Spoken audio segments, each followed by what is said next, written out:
तो hello friends, welcome to my channel movie मसाला।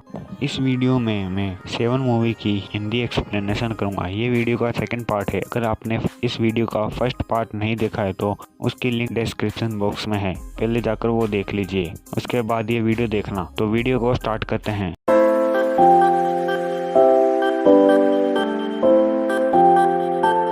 फिर कहानी फ्लैशबैक में चली जाती है। 1980s में एक छोटे से गांव का सीन दिखाया जाता है। उस गांव में एक लड़की रहती है जिसका नाम सरस्वती है और वो एक जमींदार की बेटी है।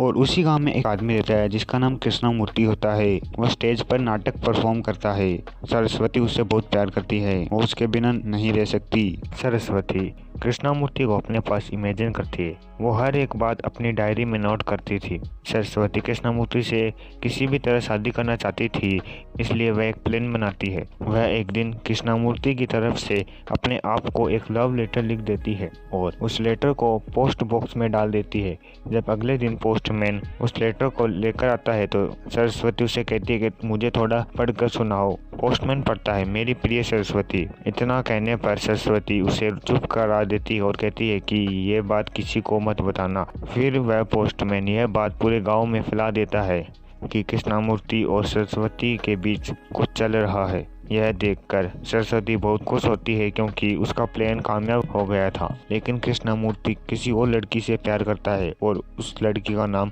भानु है। एक दिन कृष्णमूर्ति और भानु एक साथ चेंजिंग रूम में होते हैं। उनको चोरी छुपे सरस्वती देख लेती है। तभी कृष्णमूर्ति का दोस्त उसे बुलाने आता है। तब सरस्वती एक नाटक करती है। वह शर्माते हुए चेंजिंग रूम से बाहर आती है। तब कृष्णमूर्ति का दोस्त को ऐसा लगता है कि अंदर कृष्णमूर्ति के साथ सरस्वती थी। अगले दिन कृष्णमूर्ति का दोस्त उसके पिता से कहता है कि सरस्वती और कृष्णमूर्ति एक दूसरे से प्यार करते हैं।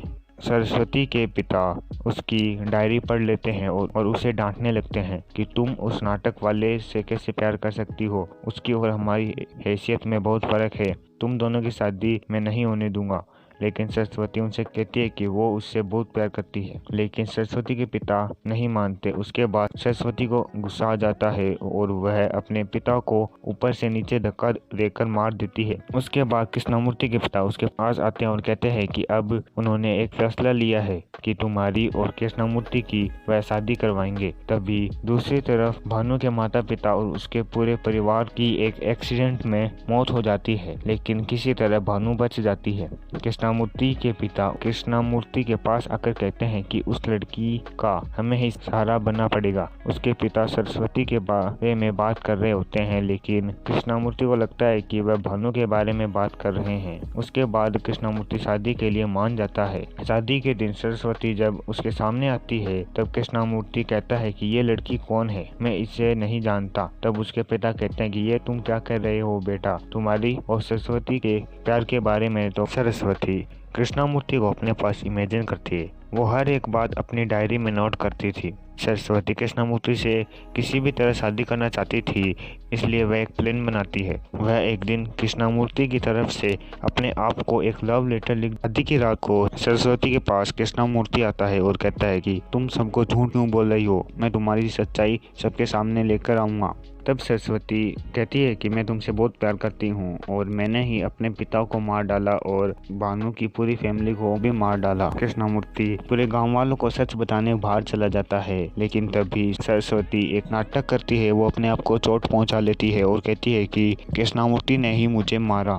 उसके बाद गांव वाले कृष्णमूर्ति को मारने लगते हैं, लेकिन कृष्णमूर्ति वहां से भागकर एक पहाड़ी पर पहुंच जाता है। उसके पीछे पीछे सरस्वती भी चली जाती है। तब सरस्वती कहती है कि अब तुम्हारे पास एक ही रास्ता है, तुम मुझे अपना लो, नहीं तो अगर तुम पीछे गए तो खाई में से कूद कर मर जाओगे, अगर आगे की तरफ भागोगे तो गांव वाले तुम्हें मार देंगे। लेकिन कृष्णमूर्ति उसकी बात नहीं सुनता और पहाड़ से सीधे पानी में कूद जाता है। अगली सुबह गांव वाले कृष्णमूर्ति की लाश को ढूंढते हैं, लेकिन कृष्णमूर्ति की लाश नहीं मिलती। कुछ दिनों बाद कृष्णमूर्ति का दोस्त सरस्वती के घर जाता है, लेकिन तभी सरस्वती कृष्णामूर्ति को इमेजिन कर रही होती है कि वह उसके पास सो रहा है। सरस्वती उससे कहती है कि धीरे धीरे बात करो, कृष्णामूर्ति सो रहा है। फिर कृष्णामूर्ति का दोस्त गुस्से में आकर उससे कहने लगता है कि कृष्णामूर्ति मर चुका है। यह सुनने के बाद सरस्वती कृष्णामूर्ति के दोस्त को मारने लगती है। उसके बाद सरस्वती को मेंटल हॉस्पिटल भेज दिया जाता है। वहाँ वह 10 साल रहती है। 10 साल बाद वह किसी और गांव में चली जाती है, पर उसे एक मंदिर में कृष्णामूर्ति और एक उसके साथ बच्ची मिलती है और उसके साथ ही भानु भी होती है। इसका मतलब यह है कि कृष्णामूर्ति मरा नहीं था। उसके बाद सरस्वती रात को जाकर कृष्णामूर्ति, भानु और उसके बच्ची को मार देती है। यह वही सीन है जो मूवी की स्टार्टिंग में हमें दिखाया गया था और हमें यहाँ यह भी पता चलता है कि वह बूढ़ी काम वाली और कोई नहीं बल्कि सरस्वती ही है। एक दिन सरस्वती ने कार्तिक को प्रिया के साथ शादी करते हुए देख लिया। उसे लगा कि कृष्णामूर्ति अभी जिंदा है, इसलिए वह उसके घर में काम करने लगती है।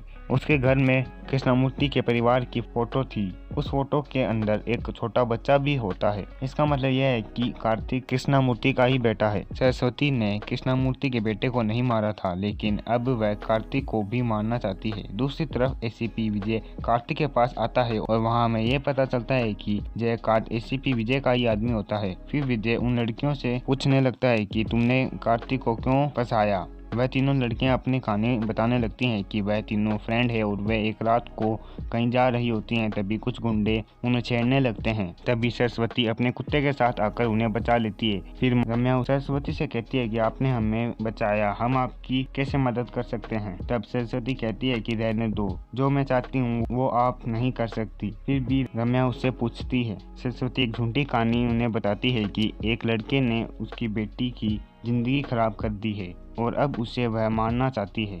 फिर वह तीनों लड़कियां कार्तिक को फॉलो करती है और उसके ऑफिस में ज्वाइन हो जाती है और कार्तिक की मिसिंग रिपोर्ट लिखवाने आती है और वैसा फोटोज भी फेक होती है और उस पागल आदमी को सरस्वती ने ही मारा था। उस तरफ सरस्वती प्रिया को कहानी सुना रही होती है। तभी प्रिया बेहोश हो जाती है क्योंकि उस जूस में सरस्वती ने कुछ मिलाया था। उसके बाद सरस्वती कार्तिक को फोन करती है और कहती है कि अगर तुम्हें तुम्हारी पत्नी चाहिए तो अभी यहाँ आ जाओ। उसके बाद सरस्वती प्रिया को कहीं छुपा देती है और खुद साड़ी पहनकर तैयार होने लगती है। कार्तिक और विजय की पूरी टीम वहां आती है, लेकिन सरस्वती पुलिस से गन लेकर कार्तिक पर गोली चला देती है।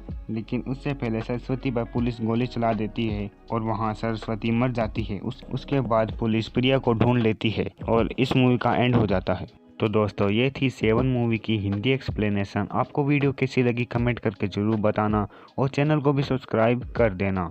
तो मिलते हैं अगले वीडियो में।